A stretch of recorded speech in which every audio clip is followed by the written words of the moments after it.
किला होई छौरी हगे रोज पीला पीला बोला हई रे हई होली हो।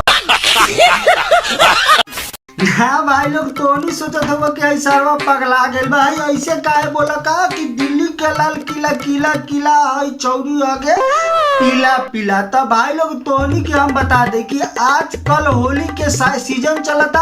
अब होली लग आ गई बा 2021 के।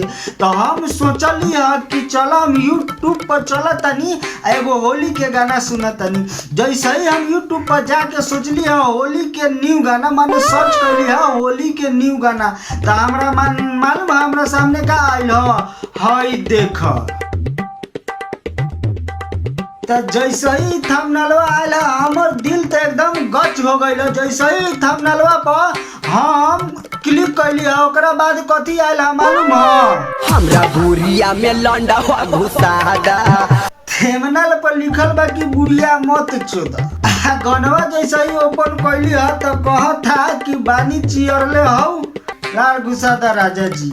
बताओ भाई लोग बेलमुंड खराब होई कि ना होई। अरे दादा ही रे दादा हमरा बुरिया में लंडा हुआ घुसादा। अब जैसे ही हम गाना सुनली है कि बानी चियरले बस हमार सामानवा टन दिन खड़ा हो गइल।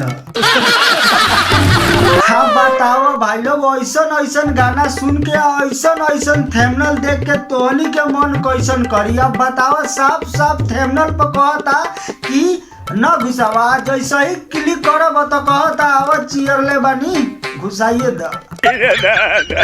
हमारे लाल सुनोए रानी तुम्हारा बुढ़िया में जाके अटकल बा।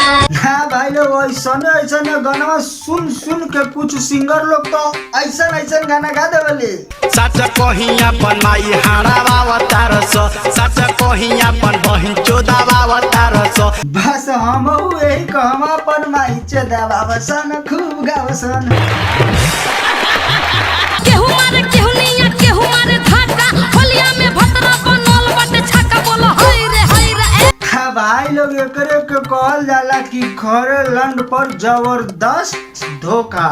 यही से हम कह देली है कि दिल्ली में लाल किला किला किला होई छौरी हगे रोजा पीला पीला बोला हई रे भसुरे से भौजी रंगावतारी चोली बोलो हई रे भसुरे से भौजी रंगावतिया चोलिए भौजी अब तो होलिये में चोलिए रंगावता और भसुरे से लगावता।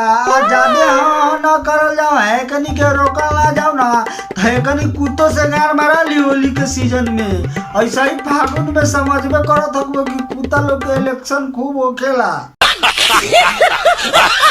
मुली बबुआन हवे गैस करेला ओही हवे बैगन यस करेला। मूली बबुआन हवे गैस करेला आ ओही हवे बैगन यस करेला।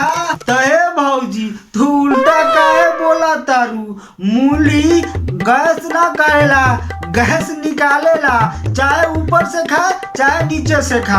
आ कहतानी गैस औरो एगो तरीका है निकाले के जब तोहर खूब पेट में गैस बन जाए पेट बम बम करे लगे ओकरा बादो गैस ना निकले तो मूली ऊपर से अगर फायदा ना करे तो एक बार मूलिया के अपने नीचे घुसा लिया पूरा गैस निकल जाए नाला साफ हो जाए माने लीक करे लगी ओकरा बाद गैस ना बनी।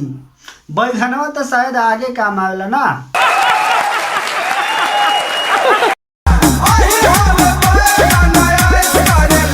हाँ सारे अब यही एगो काम बचल है अहिर अब बैगन हो गई अब बबुआन मूरी हो गई सारे ओखनी के पास औरो कोनो कामे नहीं के तोरे ही बकवास सुने ला बैठल बा यही सब कमो कराओ तरा सारे अहिर के बैगन बना दा। कुछ कहल जाला बबुआन के बैगन बना दा तारा वही चोदो औरो कोनो कामे नहीं के ओखनी के पास सारे लोग। भाई लोग आज के वीडियो यहीं पर खत्म करता नहीं। आई होप कि वीडियो आप लोग को पसंद आ गए हो।